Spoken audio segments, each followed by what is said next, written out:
Hey everybody, welcome back to the Nostalgic Neighborhood.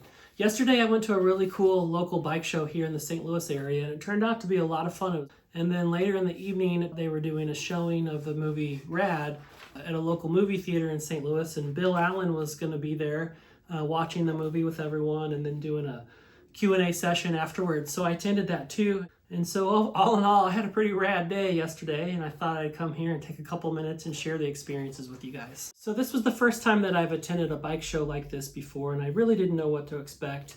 It was held in St. Louis at a place called the Classic Car Studio Speed Shop. Here's the flyer for it. Bill Allen, from the star from the movie Rad, was there. He was doing a meet and greet all afternoon and giving autographs and photos and stuff.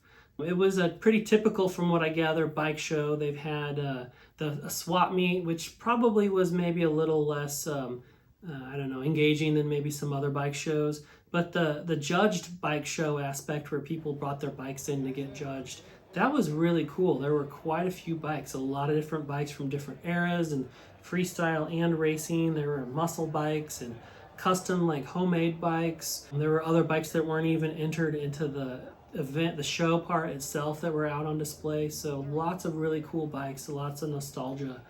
It was really fun. My wife tagged along with me. She's got no interest in BMX bikes from the 80s whatsoever, but she's a good sport and wanted to come spend the afternoon with me. And we both ended up having a lot of fun. She really enjoyed seeing the bikes. She really didn't have any expectations either, but it was fun to see the bikes through a newcomer's eye. She was really interested in, like, why do some of these bikes have these type of features, why these other ones didn't?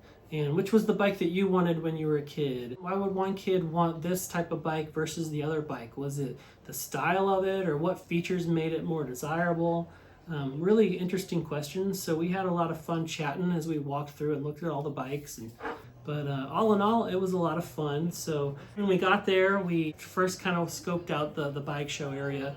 We spent a good, 10 or 20 minutes just walking up and down the aisles and looking at the bikes, and just, it was really fun. And then after we checked out the bikes, we went over and saw Bill Allen. So he had a table area with some merch tables set up, and he was chatting with folks and giving autographs and stuff. So we went over there, and I was going to bring my Rad Blu-ray disc and have him sign that, but once we got there I realized I forgot it.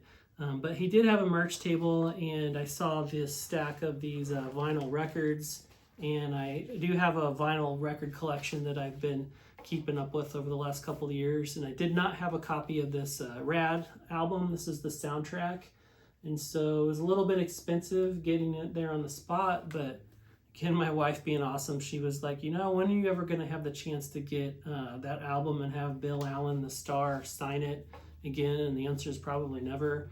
So I went ahead and did it. She was like, you're going to regret it more if you don't than if you regret that you spent the money afterwards. So, yep. But this is a really cool vinyl. It's a Rad vinyl, and the label on the inside is shaped like a Skyway tough wheel, a mag wheel.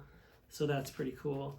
And so yeah, we got to chat with Bill for a couple minutes, and he signed this and took a photo with me, and he was really engaging with the people there, like really cool, asking lots of questions, kind of keep the conversation going if someone was starstruck or whatever.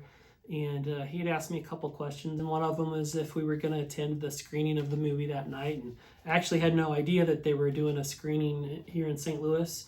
And so after we chatted, I looked and there were tickets still. Yeah, that was really cool to meet Bill Allen. He was really a rad dude, super friendly. Definitely got good vibes off of him, and that was great. After we chatted with Bill Allen for a couple of minutes, we decided to explore a little bit more in the car studio. It was actually a large facility with lots of cars in there. It was really cool. But even, for me, cooler than that was all the bikes that were hanging on the wall. The owner is a big BMX collector and enthusiast, and I don't know how many bikes he had in there from his personal collection, but it was a lot of variety and just different bikes. Not all of them were even like the beautiful show bikes. Some of them are just like really like well-loved survivor bikes from the 80s. And so my wife and I, we walked around and checked those out, and it was fun because she was asking questions about, like, she didn't know what the frame standards were, like the GT ones that flip up and flip down, and she was asking why some have them and some don't, why some of them have pegs. and others didn't, and why even some of them had welded on frame standers or fork standers. She was asking about the loop tail, why some have a loop tail chainstay area and others don't, and maybe comparing, like asking questions about the standing platforms, and we were kind of comparing what the GT ones, like the Pro Performers versus the Trick Stars and the Haro Freestyler, and she was asking really cool questions, and so that was fun to chat with her. So we looked around at all those other bikes, and then we went back into the show area, and we spent a little bit of time trying to decide which one we were each gonna vote for. You got to vote for one as like the People's Choice winner, and then they had the judges who would then judge each bike category. There was a lot of really cool bikes. It was really hard to pick which one I was gonna vote for. My wife she was going more like color combos and stuff like that. And for her, there was a GT Pro World Tour bike that really stood out to her. It was a pink bike with like blue mags and blue seat and maybe blue grips. And that color combo really stood out to her. She really liked it. But it also had the tires. I wasn't familiar with those, but they had a footprint, like, bare feet footprints as the treads. And that really stood out to her. So she really liked that bike. So she voted for that. And then for me, I had a Dyno Detour back in the day. That was the only really quality bike I had. And I know that's not like the super high quality like compared to the Trick Stars and some of the GTs and stuff. But for me, that was it. That was the bike I had. I had some crappy bikes before that. So there was a lavender Detour there that was in like immaculate condition. It was really beautiful. And that really brought the nostalgic vibes out for me. So I voted for that one. I know it's probably not the people's choice or the judge's choice, but that one really I connected with. The event was like 5 hours long, and we only stayed for like maybe an hour and a half. So I don't know which bikes won, like which one got the people's choice, and then which one got the winner from each of those categories. It would be cool if they posted that online or something so we could go back and check. But I hope they do it again next year. After doing this, I would love to see a bigger bike show, and maybe one that had like a really vibrant swap meet. So that would have been cool. But yeah, that was a lot of fun. Came home and kind of relaxed in the afternoon, and then I went and saw the screening of the movie. I hadn't seen the movie in a couple years, so it was fun to see it in the big screen. It was fun, when there's that like community aspect, when something funny happens and the people around you laugh, it seems more funny to you. And when the crashes, everybody's like, oh. And then obviously at the end, when Crew Jones wins the Hell Track race, everybody cheered. And that was a lot of fun just to kind of be part of that experience collectively. And then afterwards, Bill Allen came out and did a Q&A and answered questions for like probably 30 minutes or so. And the people in the group, there were some really fun questions, and it was really cool to hear Bill's experience of filming the movie all these years later and looking back with the perspective that he has now. And it does seem like he took those days for granted and didn't really expect it to become such a cult phenomenon that it is. But yeah, all in all, it was fun. And then afterwards, he set up, he had a little merch table again set up, and was happy to stay as long as anyone wanted to chat with him and sign autographs.